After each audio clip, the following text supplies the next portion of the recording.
Sam in Texas. How are you? Welcome to the show. Thanks for waiting. Hey, thanks for taking my call.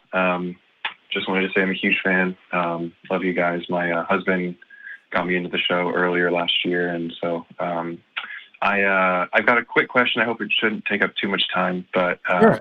Thank you for the kind words. Go ahead. Let's see if we can help at all. Yeah. So I actually quit my job at a mega church in Texas, DFW area. It's one of the biggest churches in the country. A lot of kind of weird stuff going on internally, but more personally, I had a friend who I worked in the audio video development, kind of like the live production team. And a good friend of mine, I'm atheist, and I grew up in this church, and like from when I was really, really young, and had this process of determining what I valued as truth, and came to the conclusion of atheism and all that stuff. But that's not important. Basically, a good friend of mine who's still working there is kind of on the edge of believing and not believing, and a big kind of moment. He recently was at a service with his family, and it was like a prophetic service kind of thing. And one of the pastors said a prophetic word to his brother that was like really, I guess, on the nose, and was really accurate. And there was supposed to be no way he knew these kind of things. His little brother was dealing with a bunch of bullies, and basically this pastor said a bunch of stuff about how, like, oh, you're dealing with bullies, and he was kind of specific, and this kind of made my friend start doubting, well, maybe there is a God, because how could he know this stuff? Like this pastor was coming from the approach of, God told me these things about you, And so we've been talking about this, and I'm trying to figure out how to approach this topic with him without, discrediting the importance of it, because, he took it to heart. He's very kind of close with his brother, and so it's a very kind of personal topic with him, and he wants to, I guess he's trying to like find the truth in it and trying to figure out how, sure, he could have known. And I was trying to figure out, like, well, psychics also do this sort of thing, and, there's not truth to that. Like, do you believe in psychics? And then he was like, well, maybe I don't know, and so it's kind of a question of how to approach this topic with him. I'm going to let Johnny answer, and then I have something that may be non-standard as a reply at the end. But I'd really like to know what the specifics were, because it sounds like a cold reading to me. Although I'll be honest, you see kids and you can tell, all right, that kid's a nerd. That kid gets picked on. That kid's a bully. That kid is a know-it-all. And also, I mean, was this child a member of this person's church? Does their talking that the one child gets picked on? I mean, there's so many ways that pastor could have said the right word without being prophetic. And I mean, I guess I'd like to know how specific was it?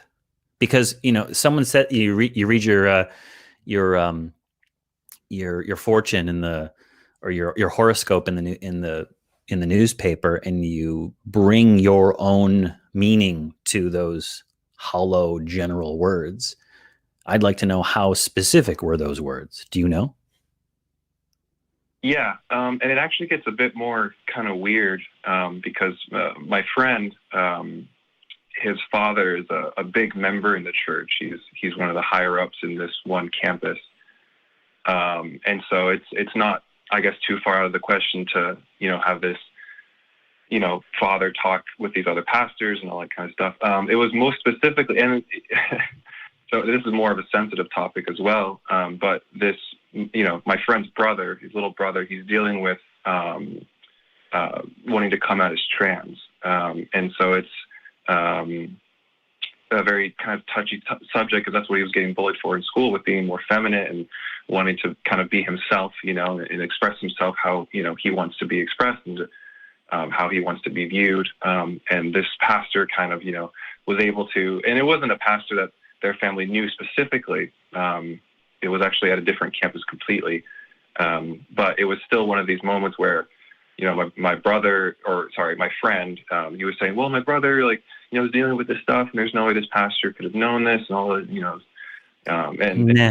No, I don't buy it. Gender expression notwithstanding, this pastor could have read something, could have seen this person, could have overheard a conversation, could have seen the way this individual carried themselves and said, that looks like it might be a person struggling with transgender issues in this world we live in. And I just throw that out there.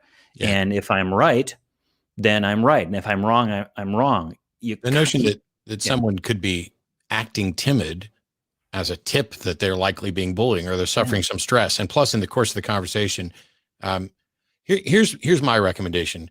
First of all, Sam, they can come to one of my magic shows and I will do more impressive predictions and readings than any preacher is going to do without investigation. But they don't have to do that.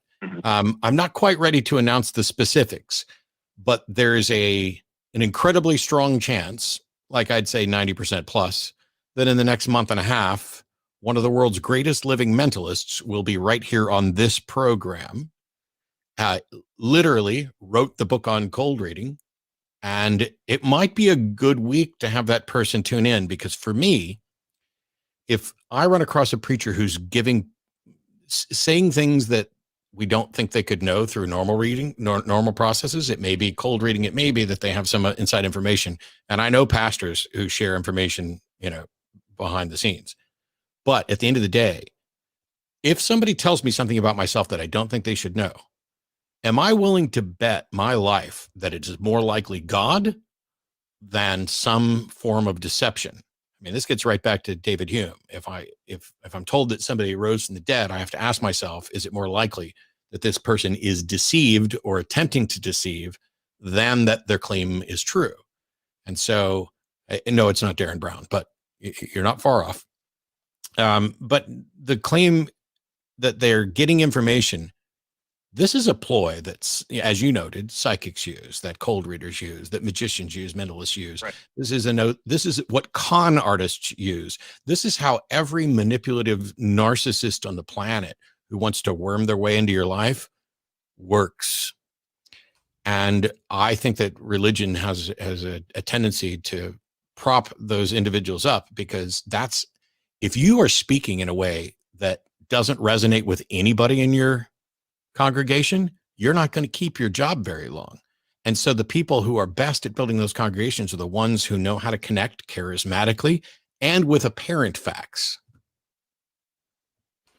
Right. And this is a friend of yours, right? The friend's brother was the one who was dealing with perhaps coming out as trans. It was a friend, right? Yeah, and let me be more clear. I don't know if I made it abundantly clear. I don't believe that this is a prophetic word. I'm just trying to get kind of how empathetic standpoint, a friend who is, on kind of teetering on this edge of believing and not believing. How do you approach it in a sense, like say, without just saying like, "Hey, you're being duped, you're a dumbass." Instead of saying that, how do you? I get it, Sam, and I think that I want to know. Also, is this friend of yours, do they have this kind of attitude in the other aspects of their life? Does this friend believe in magical healing crystals or the power of prophecy in other aspects of life? And if this person is maybe walking away from metaphysical beliefs that are unfounded, is this the last hurrah because they have fallen under the influence of a charismatic megachurch person, and they love the community and they love to be associated with what could be thought of as success and flourishment, prosperity. They might just work their way out of it on their own. Yeah. Right. But if you show them examples of something more impressive, like I'll just go ahead and say it because, we've already talked to him. Yeah. Yes. As a matter of fact, since somebody in chat already mentioned it, my friend who's going to be on the show, almost certainly, we're still finalizing details, is Ian Rowland, who wrote a book called the Cold Facts, or the Full Facts Book of Cold Reading. And I just find it, the fake psychics and the preachers, the people who are quite often trying to do some cold reading things, I just find that if you take somebody out of the church, plop them down in front of a proper, good mentalist, and loads of my friends are some of the best mentalists on the planet. Watching what they do is an order of magnitude more impressive than any preacher has ever done without like background checks or a listening device in their ear, as Peter Popoff did. And so if I had a friend that was like, maybe there's something to this God thing, I would show them that, show them mind readers on Penn and Teller, and just remind them that if this wasn't a magic show, that if they had, if this exact same effect had been done in the context of a church, would they still be attributing it to God? That's the best I could do, is come up with those examples, which I'm sure is what you already thought of, because you started off with psychics. Yeah, and maybe don't come on too strong, because then they might be put in a defensive position.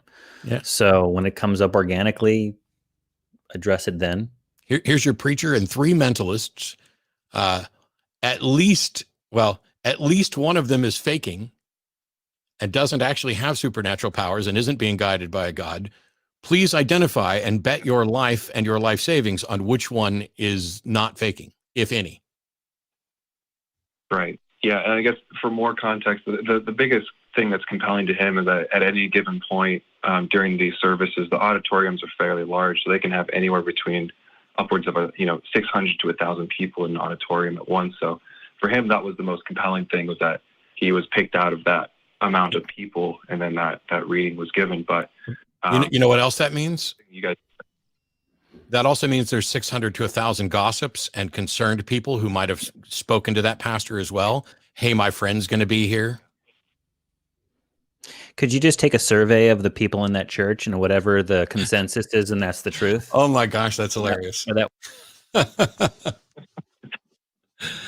is hilarious. Thanks a lot for the call, Sam. I appreciate it. Hopefully, let us know how it goes. And if if you manage to dissuade your friend, or if they double down or whatever, I'm interested in kind of what happens next. Sure. Yeah, I really appreciate you guys taking my calls. It was extremely helpful. Thanks, you guys. Appreciate it, Sam. Thank you. Bye. Yeah, so we weren't going to announce Ian Rowland, and it's not a done deal yet, but Ian and I have known each other for several years, and he was incredibly kind to me when I was in the UK. Every time I've been to the UK, but I'd flown into London at Heathrow, and my flight, I was doing an event with Dawkins and Harris at the Orpheum, and my flight out was not from Heathrow, it was from Gatwick, and I was clueless and had no idea how to get there. I've done that. And Ian had come to the show the night before, and I messaged him, and I'm like, I'm completely lost. And he's like, don't worry about it. Just get in a cab, get to I think it's the Victoria train station. And he took a train and met me there, and then rode the train. It's like 40 minutes or so, 45 minutes with me from out to Gatwick. And we just had a wonderful talk the whole time. It's great.